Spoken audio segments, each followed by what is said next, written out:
안녕하세요. 돈의 흐름으로 세상을 읽는 남자, 여러분의 금융 멘토 슈카, 아니, 여러분의 경제 튜터입니다. 2022년 2월 26일, 이 날짜, 어쩌면 미래의 경제사 교과서에 아주 굵은 글씨로 기록될 겁니다. 러시아가 우크라이나를 침공한 지 단 이틀 만에 미국과 유럽연합이 역사적인 결정을 내렸거든요. 바로 러시아를 국제은행 간 통신협회, 즉 스위프트에서 퇴출시키겠다는 발표였습니다. 여러분, 이 스위프트가 뭐냐면 전 세계 200개국, 11,000개가 넘는 은행들을 연결하는 금융계의 카카오톡 같은 겁니다.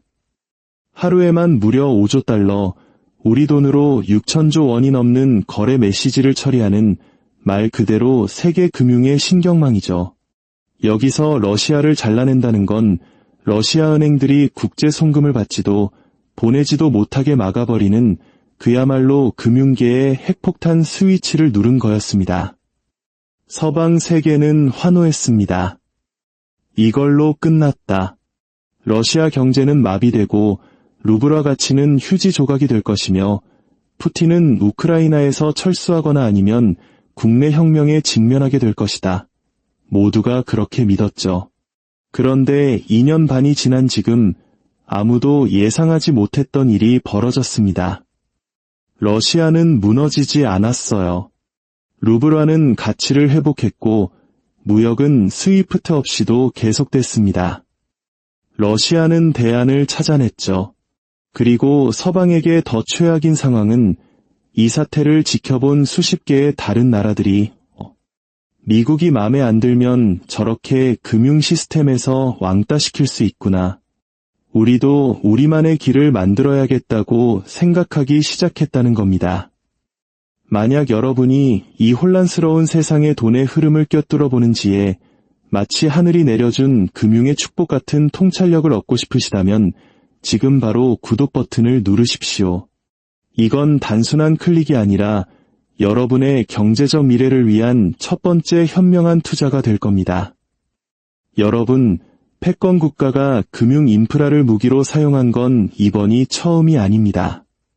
지난 110년간 정확히 4번 있었어요. 그리고 매번 소름 돋게 똑같은 패턴이 반복됐습니다. 패권 국가가 금융 시스템을 장악하고 그걸 무기로 적을 응징한다. 그러면 타겟이 된 국가는 어떻게든 대안을 찾아낸다. 그리고 이걸 지켜보던 중립국들은 나도 언젠가 당할 수 있겠다 싶어서 슬쩍 양다리를 걸치기 시작한다. 결국 원래의 무기는 힘을 잃고 그 무기를 휘둘렀던 패권 국가는 자기가 쌓아올린 지배력의 토대를 스스로 무너뜨리게 되는 거죠. 오늘 저는 이 4번의 역사적 사례와 매번 반복되는 5단계 패턴, 그리고 지금 이 순간 스위프트와 달러에 무슨 일이 벌어지고 있는지 정확한 데이터로 보여드리겠습니다. 왜 중국이 이 게임의 명백한 승자인지, 그리고 왜 미국의 달러가 기축통화 지위를 완전히 잃기까지 약 20년밖에 남지 않았다고 보는지 그 시간표를 공개하겠습니다. 1914년 영국이 금융을 무기화했을 때 그들은 30년 뒤인 1944년에 파운드화의 기축통화 지위를 잃었습니다.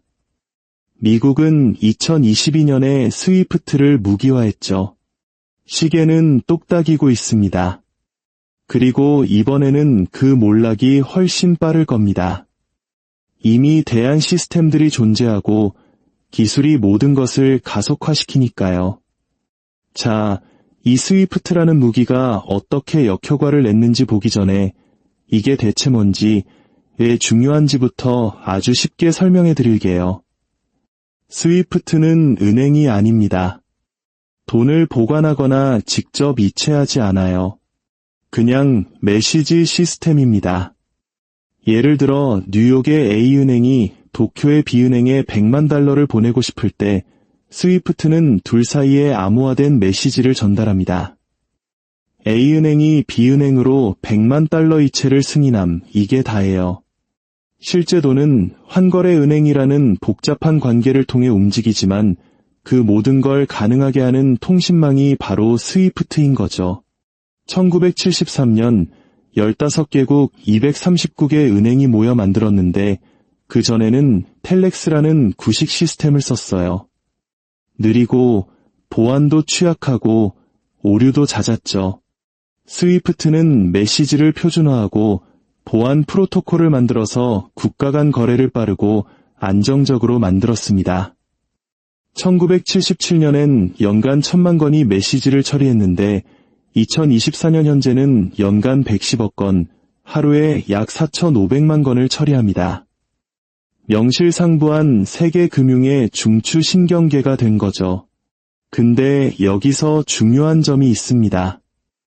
스위프트 본사는 벨기에에 있어서 기술적으로는 중립기관이에요. 하지만 이 사회는 미국과 유럽 은행들이 장악하고 있습니다. 그리고 대부분의 국제거래가 달러로 결제되고 뉴욕의 은행들을 거치기 때문에 미국은 법적인 영향력을 행사할 수 있죠. 즉, 미국이 스위프트에게 특정 국가나 은행을 차단하라고 압력을 넣을 수 있다는 겁니다. 만약 스위프트에서 잘리면 국제 무역을 하기가 극도로 어려워집니다. 경제적으로 고립되는 거죠. 미국은 이 무기를 전에도 쓴 적이 있습니다. 2012년 이란의 핵 개발을 문제 삼아 이란 은행들을 스위프트에서 차단하라고 압박했죠. 이란에게는 치명타였습니다. 구매자들이 돈을 보낼 방법이 없으니 석유 수출이 급감했고 경제는 9% 역성장했으며 물가 상승률은 45%까지 치솟았습니다. 결국 이 제재는 이란을 협상 테이블로 끌어냈고 2015년 핵 합의로 이어졌죠. 스위프트 무기는 성공한 것처럼 보였습니다. 하지만 그 이면에서 이란은 몇 년간 필사적으로 대안 결제 채널을 만들었습니다. 물물 교환, 암호화폐, 중국이나 러시아, 터키와의 빗달러 무역 같은 것들이요.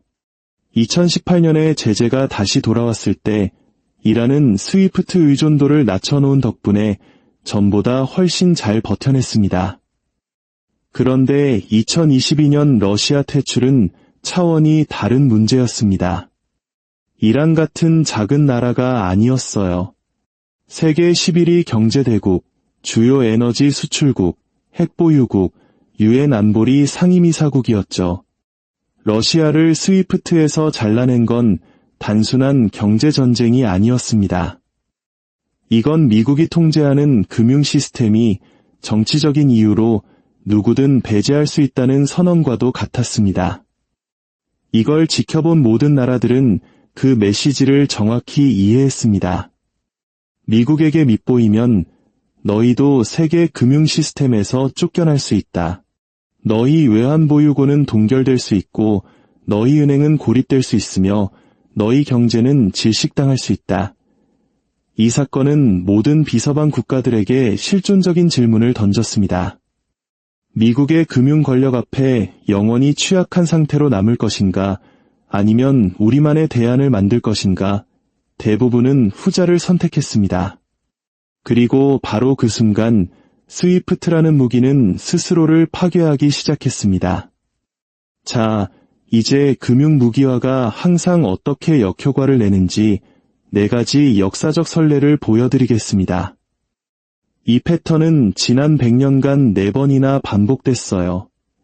매번 패권 국가는 자신이 절대적인 힘을 가졌다고 착각했지만 실제로는 자기 자신의 몰락을 가속화시켰을 뿐입니다. 사례 1. 제1차 세계대전 당시에 영국 1차 대전 이전, 영국 파운드화는 세계의 기축통화였고 런던은 세계 금융의 중심지였습니다. 1914년 전쟁이 터지자 영국은 적성국 교역법을 통과시킵니다. 이 법으로 영국은 독일 국적 개인과 기업의 자산을 동결하고 대영제국 전역에 있는 독일 소유의 사업체, 은행 계좌, 선박, 재산을 몰수했습니다. 이건 전례가 없는 일이었습니다. 그때까지 국제금융은 전쟁과 별개였어요. 전쟁은 전쟁터에서 하고 금융계약은 존중하는 게 룰이었죠. 영국이 이 룰을 깼습니다. 당장 독일에겐 엄청난 타격이었죠. 전 세계 자산을 잃고 런던 시장 접근이 막히고 무역이 붕괴됐습니다. 하지만 중립국들은 이 상황을 보며 위험한 교훈을 얻었습니다. 영국이 독일 자산을 뺏을 수 있다면 언제든 누구의 자산이라도 뺏을 수 있겠구나. 우리 돈도 런던에 두면 안전하지 않겠네. 전쟁이 끝나자 중립국들은 외환보유고를 런던에서 빼내 다변화하기 시작했습니다. 금 보유량을 늘리고 뉴욕이나 파리 같은 다른 금융 중심지에 계절을 텄죠. 이 과정에서 가장 큰 이득을 본 건 미국이었습니다. 1920년이 되자 미국은 영국보다 더 많은 금을 보유하게 됐고 1944년 브레튼 우즈 체제에서 달러는 공식적으로 파운드화를 대체하고 세계 기축통화가 됩니다. 1914년 영국의 금융 무기화는 30년에 걸친 패권 몰락의 시작점이었습니다. 사례 2. 미국과 이란. 1979년 이란 혁명 세력이 테헤란의 미국 대사관을 점거하고 인질극을 벌이자 카터 대통령은 미국 은행에 있는 모든 이란 자산을 동결시켰습니다. 약 120억 달러에 달하는 당시로서는 역사상 최대 규모의 자산 동결이었죠. 명분은 확실했습니다. 이란이 국제법을 어겼으니 미국은 자국민을 보호하기 위해 조치를 취한 겁니다. 하지만 이 조치는 의도치 않은 결과를 낳았습니다. 전 세계 국가들, 특히 중동의 산유국들은 갑자기 깨달은 거죠. 미국 은행에 있는 우리 달러 보유고가 대통령의 행정명령 한 통에 그냥 묶일 수 있구나. 그들의 국부가 뉴욕에 있는 달러인 이상 더 이상 그들 것이 아니었던 겁니다. 1980년대에 걸쳐 오펙 국가들은 외환 보유고를 다변화했습니다. 1977년 85%에 달했던 달러 비중을 1991년에는 71%까지 줄였고 대신 독일 마르크와 일본 엔화 그리고 금 보유량을 늘렸습니다. 이란 인질 사태는 미국에게 이란을 압박할 수단을 줬지만 다른 모든 나라로부터의 신뢰를 잃게 만들었습니다. 사례 3. 미국과 러시아. 2014년 러시아가 크림반도를 병합했을 때 미국은 표적 제재를 가했습니다. 하지만 러시아를 스위프트에서 완전히 퇴출시키지는 않았어요. 이건 미국의 실수였습니다. 왜냐하면 러시아에게 준비할 시간 8년을 줬기 때문입니다. 2014년부터 2022년까지 러시아는 체계적으로 달러 의존도를 줄여나갔습니다. 미국 국채 보유액을 1,300억 달러에서 20억 달러까지 줄였고 금 보유량은 1,000톤에서 2,300톤으로 늘렸습니다. 그리고 SPFS라는 자체적인 스위프트 버전을 개발했죠. 푸틴은 공개적으로 달러는 안전하지 않은 무기다. 우리는 독립해야 한다고 말했지만 서방 분석가들은 허세라고 무시했습니다. 그리고 2022년 진짜 제재가 닥쳤을 때 러시아는 이미 준비가 되어 있었습니다. 사례 4. 미국과 러시아 드디어 본게임입니다. 2022년 2월 26일 미국과 EU는 주요 러시아 은행들을 스위프트에서 차단하고 서방 금융기관에 예치된 러시아 중앙은행의 외환 보유고 3천억 달러를 동결했습니다.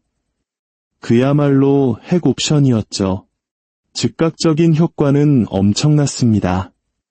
루블화는 이틀 만에 30% 폭락했고 주식시장은 붕괴를 막기 위해 문을 닫았죠. 서방 언론은 경제적 승리를 선언했습니다. 하지만 러시아는 버텨냈습니다. 금리를 20%로 인상해 루블화 폭락을 막았고 유럽의 천연가스 대금을 루블화로 지불하라고 요구하며 인위적인 수요를 만들어냈습니다. 루블화는 3개월 만에 모든 손실을 회복했죠. 무역은 중국, 인도로 방향을 틀어 위안화, 루피와 루블화로 결제했습니다. 2023년 러시아의 GDP는 독일이나 영국보다 높은 6% 성장했습니다. 하지만 진짜 피해는 러시아 경제가 아니었습니다. 진짜 피해는 달러와 스위프트 시스템 자체에 가해졌습니다.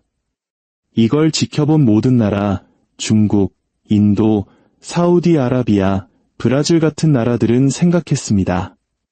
만약 내일 우리가 대만, 카슈미르, 무역 정책 문제로 미국과 분쟁이 생긴다면 미국이 우리 돈 수조 달러를 동결하고 스위프트에서 잘라버릴 수 있을까? 답은 명백하게 예스였습니다. 선례가 만들어졌으니까요. 그래서 이 나라들은 1914년의 중립국들처럼 달러와 스위프트에서 벗어나 대안을 구축하기 시작했습니다. 자, 이제 금융무기가 어떻게 역효과를 내는지 그 5단계 프레임워크를 보여드리겠습니다. 1단계, 패권 국가가 결제 시스템을 통제한다. 1973년부터 2022년까지 미국은 사실상 스위프트를 통제했습니다. 달러라는 지배적 통화와 뉴욕의 은행 시스템을 통해 막강한 영향력을 행사했죠. 2단계, 외교 정책을 위해 시스템을 무기화한다. 11분의 9 이후 미국은 금융제재를 점점 더 자주 사용했습니다. 테러 자금줄을 막는 데서 시작해 이란, 북한을 거쳐 2014년 러시아까지 금융전쟁을 일상화시켰습니다. 3단계, 타겟이 된 국가는 대안을 찾는다. 러시아는 스위프트 대신 자체 시스템인 SPFS와 중국의 CIPS를 사용했습니다. 2024년까지 러시아 무역의 40%가 빗달러 통화로 이루어졌습니다. 러시아는 스위프트와 달러 시스템 없이도 생존할 수 있음을 증명했습니다. 4단계, 중립국들이 양다리를 걸친다. 이게 가장 중요한 단계입니다. 제재 대상이 아닌 나라들이 나도 당할 수 있다는 공포 때문에 움직이기 시작하는 거죠. 중국은 미국 국채 보유량을 급격히 줄이고 금을 대량으로 사들였습니다. 중국판 스위프트인 CIPS의 거래량은 폭발적으로 증가했죠. 80년간 미국의 동맹이었던 사우디아라비아는 2023년 중국의 석유를 팔 때 이안화로 결제받겠다고 발표했습니다. 50년간 이어진 페트로달러 독점이 깨지는 순간이었죠.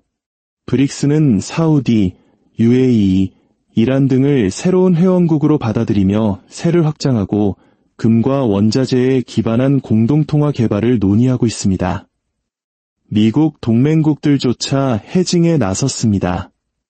신계가 넘는 중앙은행들이 달러와 스위프트 의존도를 낮추기 위한 대안을 테스트하고 있습니다. 5단계, 원래의 무기는 힘을 잃는다. 바로 지금 우리가 있는 단계입니다. 달러의 전 세계 외환보유고 비중은 1999년 71%에서 2024년 58%로 떨어졌습니다. 특히 최근 2년간의 하락 속도는 역사상 가장 빠릅니다. 국제 무역 결제에서 달러 비중 역시 2022년 73%에서 2024년 약 58%로 단 2년 만에 15%포인트나 급락했습니다. 이것이 역사상 가장 빠른 탈달러화 현상입니다. 중국의 CIPS는 2023년 메시지 처리 건수가 전년 대비 50%나 성장했습니다. 대안 시스템들이 무섭게 성장하고 있는 거죠. 스위프트 무기는 단기적으로 러시아 경제에 충격을 줬지만 전략적으로는 실패했습니다. 러시아는 살아남았고 이제 이 무기는 다시는 예전과 같은 효과를 낼 수 없습니다. 모두가 예상하고 대비하기 때문이죠.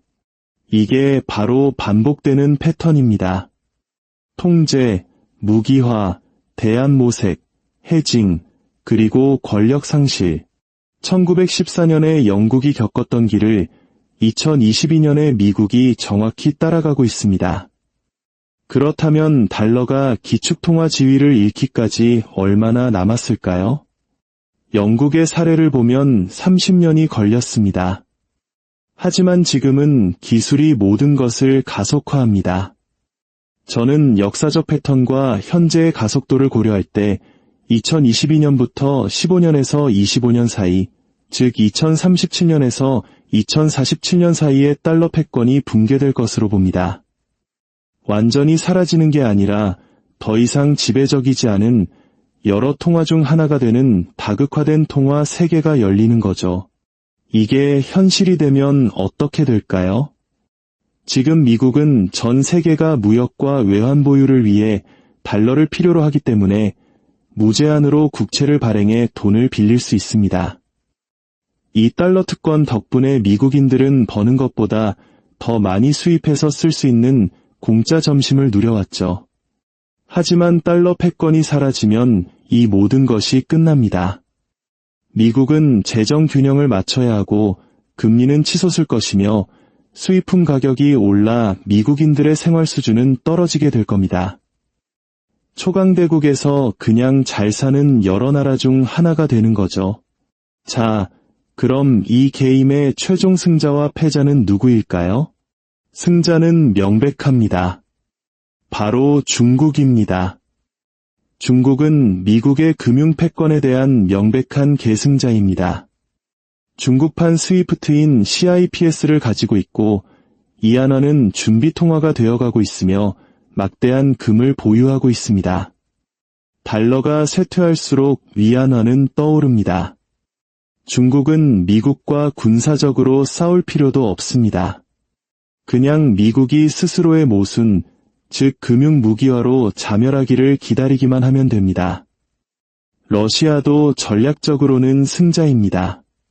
스위프트 퇴출에도 살아남을 수 있다는 걸 보여줌으로써 미국의 금융 전능성 신화를 깨뜨렸습니다.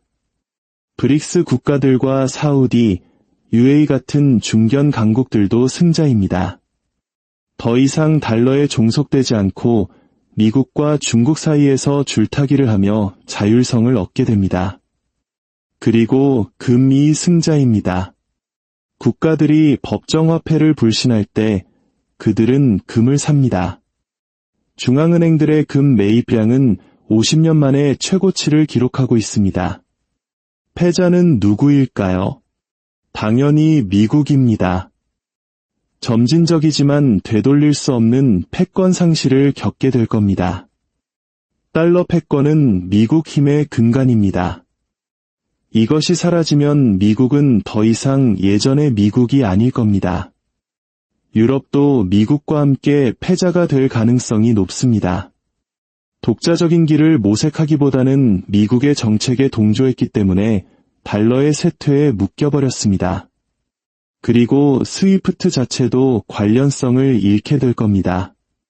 지배적인 하나의 시스템에서 여러 시스템 중 하나로 전락하게 되겠죠. 결론은 이겁니다. 2022년 2월 스위프트라는 무기는 강력해 보였습니다. 하지만 금융무기는 핵무기와 같아서 단 한 번만 효과적으로 사용할 수 있습니다. 일단 사용하고 나면 모두가 방어책을 만들기 시작하니까요. 미국은 경제력과 자유무역, 규칙 기반 시스템을 통해 달러 패권을 유지할 수도 있었습니다. 대신 그들은 달러를 강압의 도구로 사용하는 길을 택했습니다. 이란 같은 작은 나라에겐 통했지만 러시아를 상대로는 역효과를 냈습니다. 그리고 그 역효과는 시스템 전체를 뒤흔들고 있습니다. 1914년 영국이 금융을 무기화하고 1944년 패권을 잃었습니다. 2022년 미국이 스위프트를 무기화했습니다. 역사의 패턴은 미국이 2042년까지 달러 패권을 잃을 것이라고 말하고 있습니다. 어쩌면 기술의 가속화 때문에 더 빠를지도 모릅니다. 이것은 예측이 아니라 패턴 인식입니다. 20년 후 역사가들은 2022년 2월을 돌아보며 이렇게 말할 겁니다. 바로 저 때가 미국 금융 패권이 끝난 순간이었다.